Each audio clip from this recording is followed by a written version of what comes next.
what are we going to say? What is a big corporation going to say to people like you who are obviously at the forefront of everything that's happening in the world in technology, venture capital, and Latin America? Obviously, it's a fantastic market for us. It's been very good to us.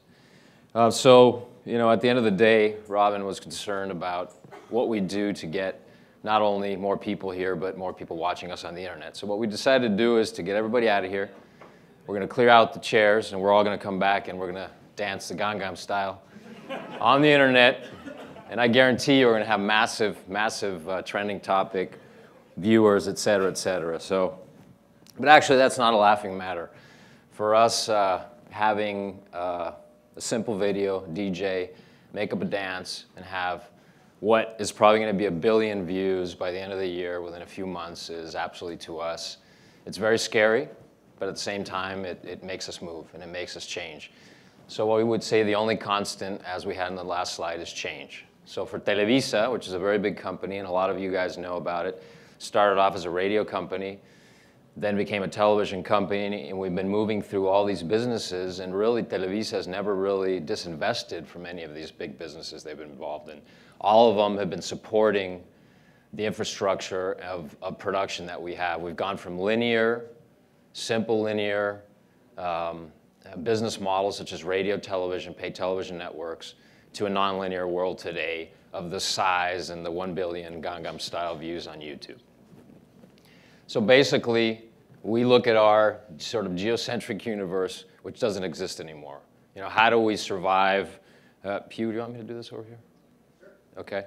So how do we survive? What do we do? Well, we're battling against these, what do we call them, the lizards, the nuclear lizards, so to speak. These are the people that are doing the stuff on YouTube. These are the people that are changing the paradigm for us, and we're going forward with that paradigm. So here we are with a monolith, the change, and now the consumer-centric model. You have all this content coming along, you have all this change, you have a lot of people watching this content, and now it's no longer that same model. We have a lot of people, we have everyone else controlling, and our content, through all our distribution platforms, has to be seen by everybody on a traditional method, and obviously in a non-traditional, non-linear method. This, for us, creates a lot of opportunities. How does innovation change a big corporation's business model? How does innovation allow us, I would say, to survive? The only way to survive is to adapt, to acquire, to build out new businesses that model, replicate, or even at the same time, I would say, join that new business paradigm that you're all so successful at pushing forward. This, for us, has created tremendous business opportunities. So we say we have content, we have the what of a company like Televisa. There's very few companies that replicate the Televisa model, but a lot of them are working towards this. We have the how, DTH services, cable, internet service providers. We have mobile. How do we get our content, our product, our events throughout these platforms? We have where. Are they at home watching it through television? Are they in theaters? Are they playing video games? Is it print? Are they on their mobile devices?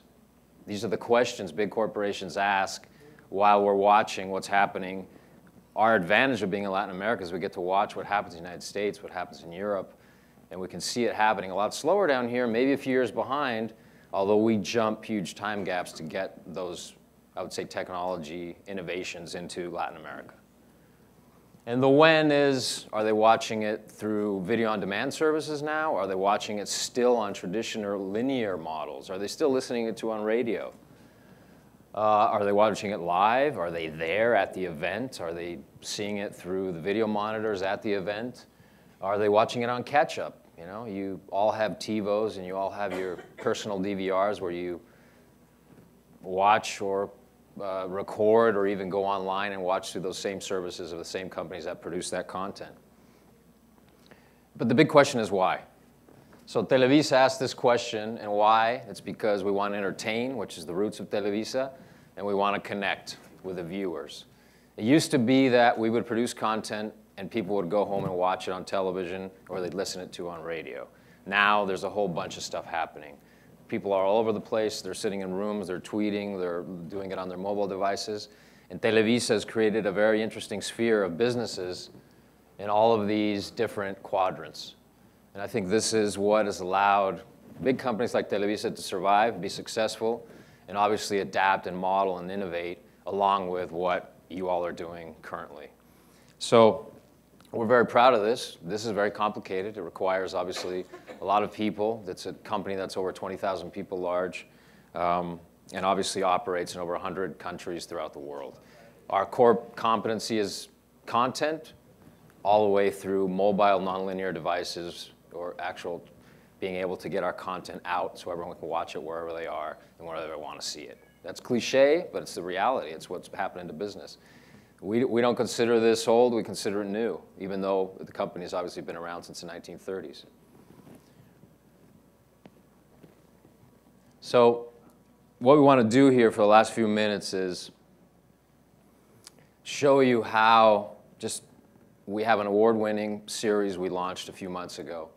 And it was very interesting because this new world of social media for us and how we use social media to promote our products and bring people to watch our content and compete against the size of the world, the YouTubes, everyone that produces on YouTube, is how do we use our 20 million strong followers, which is by far the largest amount of followers that a media company has in Latin America. How do we use them to create new content? How do we get the young people that are leaving the linear channels and leaving our content and going on YouTube, how do we get them to watch our content? So I want to show you a little bit of how we try to innovate in the content production, which is what I'm involved in directly at Televisa, how we innovate in terms of distributing that content, how we promote that content on the social networks, how we get people through Facebook and through Twitter and through everything else, et cetera, to watch our content. We actually adapted our content to what's happening, how people visualize that sort of dual life that we all lead. You are all here. Some of you are listening, some of you are not. But everyone is here, present with their mobile device, having conversations on that mobile device simultaneously while they're either talking to someone beside them or watching a presentation or doing something else. We all lead two lives, you know, the virtual life on our mobile device and sort of the in-flesh life that, you know, we have to lead because that's who we are. So how do we mesh that together? So we just want to show you about a 3-minute clip of a series we launched a few months ago on one of our paid networks. It's obviously targeted to a young crowd, but it's targeted to that crowd that has been leaving really our services, and they're obviously coming back to these new contents. So Hugh, do we have that video? And well, thank you very much. I think you're going to like this. This is very innovative. It's something we've been doing recently in all our content at Televisa.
Okay.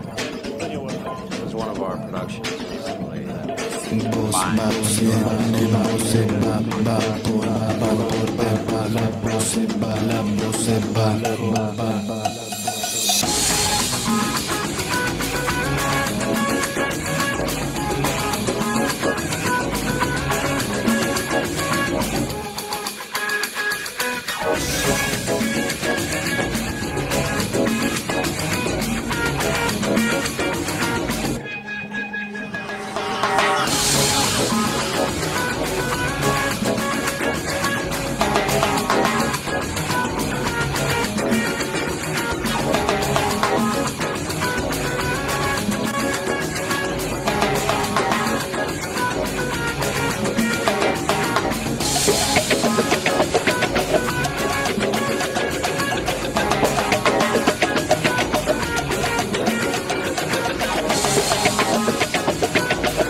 So basically, thank you very much. That was just a bit of a look at how we're adapting our content to new media and how we're trying to get people, obviously one of our big businesses is our novellas, you know, but adapting them to the younger, sort of more hip crowds that are using all these devices and animating them visually into our productions. So it's worked very well, and obviously we're pioneers in that. So that's, I guess, one of the ways we're innovating. But thank you very much. I truly appreciate your time.